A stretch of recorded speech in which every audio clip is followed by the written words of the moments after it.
Hello everyone. I apologize for having to use the text-to-speech again, but unfortunately my voice is absolutely wrecked and I really wanted to get this video out before Moomas. Welcome back to the channel. As the Gregorian calendar comes to a close, the Kemetic calendar is getting into full swing, getting close to the halfway point for some, or for me about a third of the way through. The calendar, however, is not the point of this video, but instead one of the many holidays coming up soon. In this video, I'm going to tell you all about the Kemetic Winter Festival of Moomas. First things first, what exactly is Moomas? Moomas, otherwise known as the establishing of the celestial cow, is a holiday often held on the winter solstice, though some celebrate it earlier, others celebrate it on December 25th alongside Christmas. For me, this year Moomas falls on the 21st, the winter solstice. This holiday honors the goddesses Hathor and Sekhmet, and is based on the myth of the destruction of mankind. The myth is one of the most well-known within Kemeticism.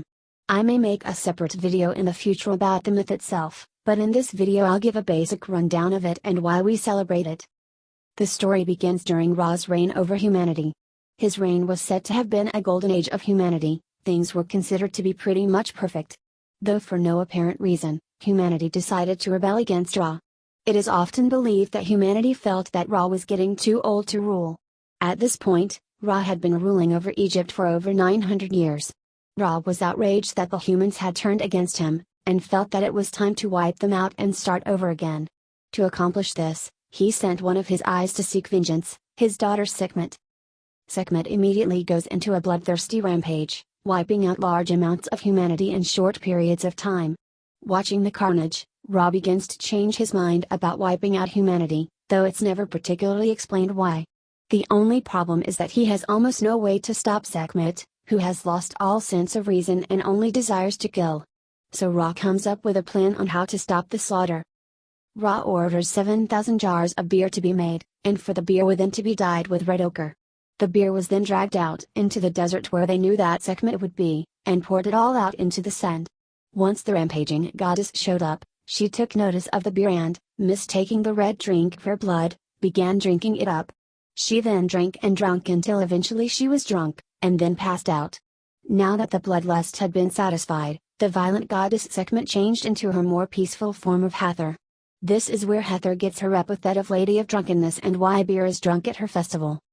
Once the rebellion has been stopped and Sekhmet has been pacified, Ra has decided that he has grown tired of ungrateful humanity and ruling over them, and thus decides to leave humanity behind, and thus asks the goddess of the sky, Nut, to carry him away to the heavens.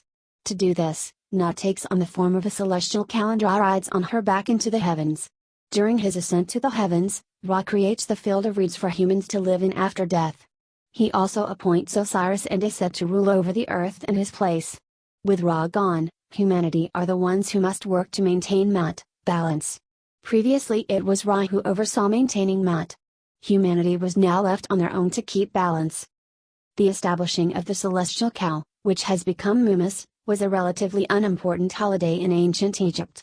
The modern Moomas was first introduced by Reverend Dr. Tamara Elsie Uda, one of the biggest figures in modern Kemeticism, as a light-hearted holiday for Kemetics during this season, a time in which we are often overwhelmed by other holidays being shoved in our faces, especially Christmas. Moomas is also a time of reflection on the year, as well as on humanity itself. In the myth, Ra decides to wipe out humanity for their transgressions. And while I don't think it's likely that humanity will be directly rebelling against Ra or any of the Netjeru, there are many other things that humans do that go against the principles of Mat. Human greed is probably one of the biggest offenders. This greed is slowly destroying the planet, and is directly opposed to the ideas of Mat. That's why during this time we reflect on these problems with humanity and think about what we can do to try to make a difference. While we can't go and topple major corporations that bring destruction on our own, we can try to introduce alternatives and bring awareness. Though if nothing else, you can simply reflect on yourself and how you can work on your own issues. Another thing to do is to be part of your community, finding friends, family and those you care about and enjoying your time with them. It's definitely a tough time of the year for a lot of people, and everyone can always use a little company. And of course, it wouldn't be a Kemetic holiday without ritual and offerings. There's no one true Moomas ritual, celebration, so I'll just go over what I'm doing this year and hopefully that'll give you some ideas. The first thing I plan on doing for Moomas is an expanded version of my daily ritual. I'm planning on making a separate video on my daily devotionals, so I won't really go into any detail here for that. For this one, I'll open with an invocation to both Sekhmet and Hathor. I'll then light the incense, specifically myrrh and black cherry for Hathor, and dragon's blood and frankincense for Sekhmet.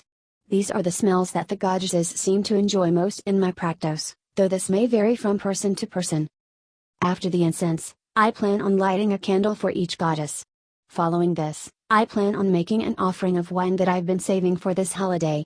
While the offering is sitting there and the goddesses consume as much as they like, I will meditate. Once I've finished my meditation, I plan on performing divination. I'll do water scrying for Hathor and fire scrying for Sekhmet. Afterwards I will recite hymns that I've written for both of them, as well as playing music.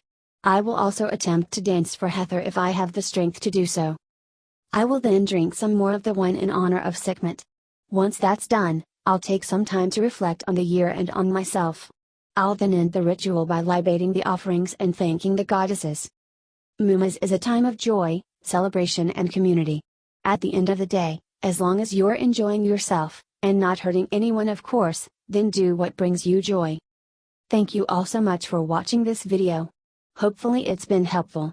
May your holidays be blessed and delightful, and as always, Dua Netjeru.